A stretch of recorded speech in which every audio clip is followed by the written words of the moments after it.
क्षेत्रवासियों को यही शुभकामनाएं देना चाहूँगी कि दीपावली भी है, छठ पूजा भी है, गुरु पर्व भी है, तो इन सब चीज़ों की मैं बहुत बहुत बधाई देती हूँ क्षेत्रवासियों को कि आप सबका त्यौहार मंगलमय हो, हंसी खुशी आप त्यौहार को मनाएं। और निगम से ये रिक्वेस्ट करती हूँ कि लोगों को रोशनी दे और साथ ही सफाई व्यवस्था दे। दिवाली का अवसर है,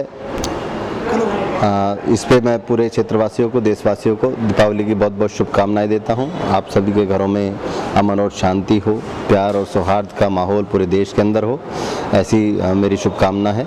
और आपके घरों में दीप प्रज्वलित हों, रोशनी हो, खुशियां आए और धन धान्य संपन्नता आए और पूरे देश में तरक्की की एक लहर हो। जो देश के अंदर बंटवारे की भावना को जागृत करने वाले लोग हैं, उनका दमन हो। इसके साथ मैं आपको शुभकामना देता हूँ। दीपावली की बहुत बहुत शुभकामनाएं। जय हिंद, जय भारत। दीपावली महापर्व और छठ पूजा है। मैं सभी देशवासियों को हृदय से शुभकामनाएं पेश करता हूँ और ऐसी अल्लाह से, भगवान से कामना करता हूँ कि सभी लोगों के जीवन में खुशियाँ लेकर के आए ये त्यौहार और सबका जीवन मंगलमय हो। और ये जो सीलिंग का एक भय लोगों के दिलो दिमाग पर है, इससे किसी भी तरह लोगों को छुटकारा मिले ताकि लोग अपने त्यौहार को, अपने पर्व को खुशी से मना सकें और एक दूसरे में खुशियां बांट सकें। तो हम तो यही कहना चाहेंगे कि भगवान करे ये सीलिंग का जो जिन निकल के आया है ये रुके और लोग खुशी और उल्लास के साथ अपने त्यौहार को मना सकें। मेरी बहुत बहुत शुभकामनाएं हैं पूरे देशवासियों को। आपके चैनल के माध्यम से भी कहना चाहूँगा कि आप जितना अच्छा काम कर रहे हैं कि लोगों तक सच्चाई पहुंचाने का काम, तो आप इसी तरह निष्पक्ष इस काम को करते रहें ताकि लोग सच्चाई से रूबरू होते रहें और लोगों तक सच पहुंचता रहे। धन्यवाद, बहुत बहुत शुक्रिया। उत्तर पूर्वी दिल्ली के सादरा नॉर्थ जोन में पार्षदों और एमसीडी अधिकारियों की बैठक की गई, जिसमें लाइसेंस व सीलिंग पर चर्चा की गई और सभी पार्षदों ने जोन चेयरमैन के सामने अपनी अपनी बातों को रखा। वहीं सभी पार्षदों ने मीटिंग के दौरान एमसीडी अधिकारियों पर जमकर निशाना साधा। आपके सदन में भी बहुत सारे प्रस्ताव आते हैं और यहाँ इसमें आपके जोन में भी बहुत सारे प्रस्ताव आते हैं। प्रस्ताव की आखिर डेफिनेशन क्या है? प्रस्ताव लाने से सारी चीजें वैसी होने लगती है? क्या कोई चीज नोटिफाइड होती है कि नहीं होती? क्योंकि सिर्फ प्रस्ताव लगा के आप तो पल्ले डाल देते हैं और अखबारों में बहुत बड़ी बड़ी छप जाता है कि कल से सीलिंग नहीं होगी, मगर सीलिंग तब भी नहीं रुकती है, ना प्रस्ताव लाने से रुकती है, ना ही आपके ऑर्डर देने से रुकती है। आज फैक्ट्री लाइसेंसिंग के ऊपर मीटिंग रखी गई थी जोन में और बहुत ही दुख के साथ कहना पड़ रहा है मुझे कि आज पूर्वी दिल्ली की जनता जो है बहुत त्रस्त है और अपने आप को ठगा हुआ महसूस कर रही है। ठगा हुआ इसलिए महसूस कर रही है, उन्होंने भारतीय जनता पार्टी को वोट देके शायद इसलिए दिया था कि अच्छे दिन आएंगे, क्योंकि प्रधानमंत्री जी ने हमें भरोसा दिलाया था कि हम अच्छे दिन लेकर आएंगे। मगर कितने अच्छे दिन आए हैं वो आज आप लोगों से पूछ लीजिए। सीलिंग के नाम पे जो भ्रष्टाचार का बोलबाला आज पूर्वी दिल्ली नगर निगम में है, शायद इससे पहले हमने इस तरह का नज़ारा कहीं नहीं देखा। कोर्ट का आदेश का वो मतलब मानकर ये लोग जबरदस्ती सीलिंग करते हैं। नहीं, कोर्ट के आदेश दिखाएं तो, कोई अनपढ़ तो नहीं है, हम लोग भी पढ़े लिखे हैं, हमें दिखाएं कि कोर्ट के क्या आदेश हैं।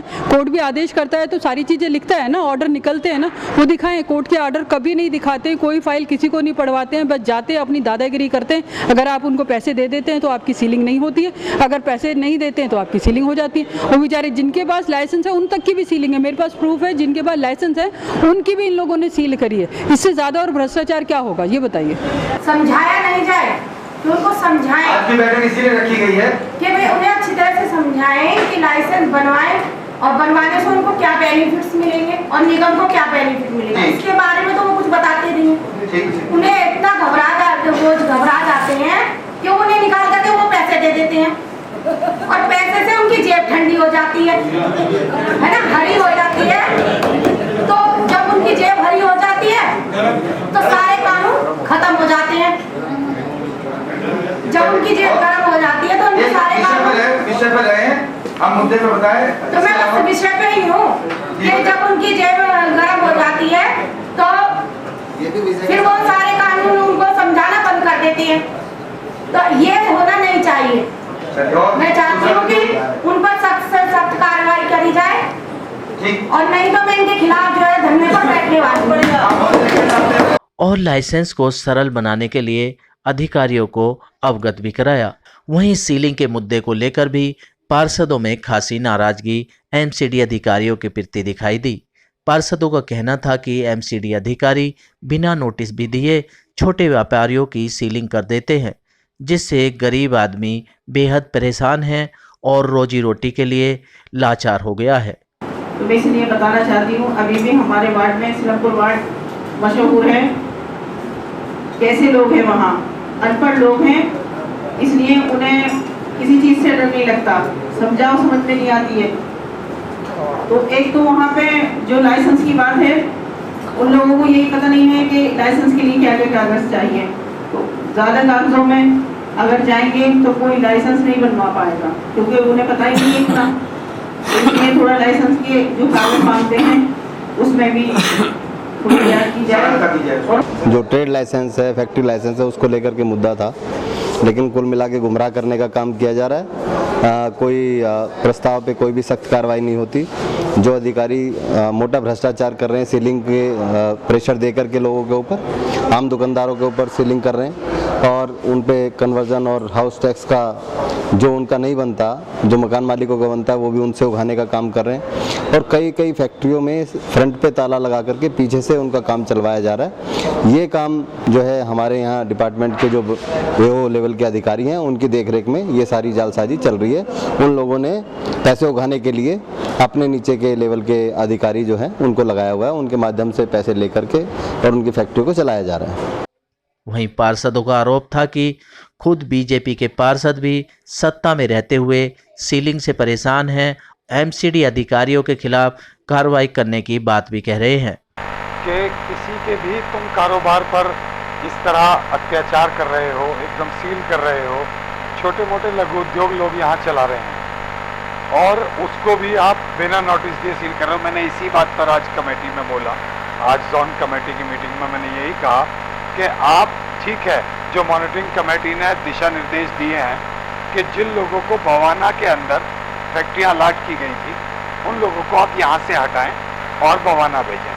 लेकिन आप उनके अलावा भी जिनको आप नोटिस दे रहे हैं, वो जगह खाली है, तो आपका कार्य बनता है कि आप वहाँ जाएं, एक फ़ोटो उस जगह का खींचें और उसको छोड़ करके आ जाएं, क्योंकि वो खाली है, वहाँ फैक्ट्री नहीं चल रही है।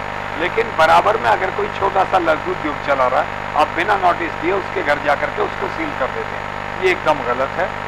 मैंने यही रिक्वेस्ट की है चेयरमैन साहब से भी और डीसी साहब से भी कि आप पहले कम से कम 3 दिन का उसको नोटिस दें और देखें क्या वो नियम से सही चला रहा है। अगर वो गलत चला रहा है तो आप बेशक उसको सील करें, लेकिन 3 दिन के नोटिस देने के बाद, ताकि वो अपना कोई इंतजाम कर ले।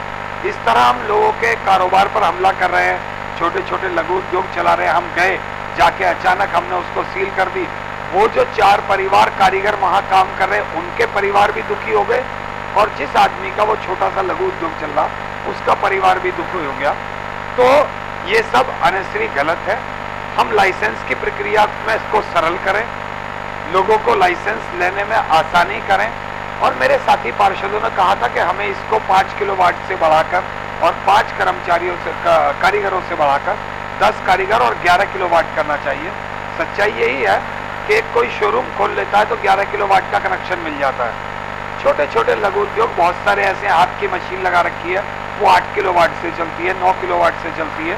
तो हमें 11 किलोवाट और 10 कर्मचारी की परमिशन देनी चाहिए लघु उद्योग के लिए, और ये पहले भी पास हो चुका है, लेकिन अमेंडमेंट अभी तक नहीं हुआ। लाइसेंस का जुर्माना लगाकर सील न किया जाए।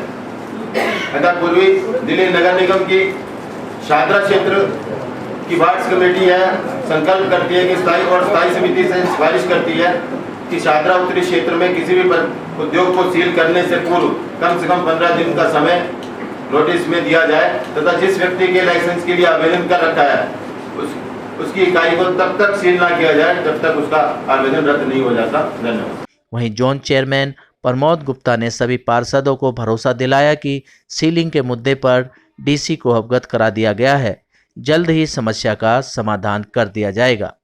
देखिए, आज की बैठक रखने का उद्देश्य यही था कि मुझे लगता है कहीं ना कहीं लोगों को जानकारी का अभाव है।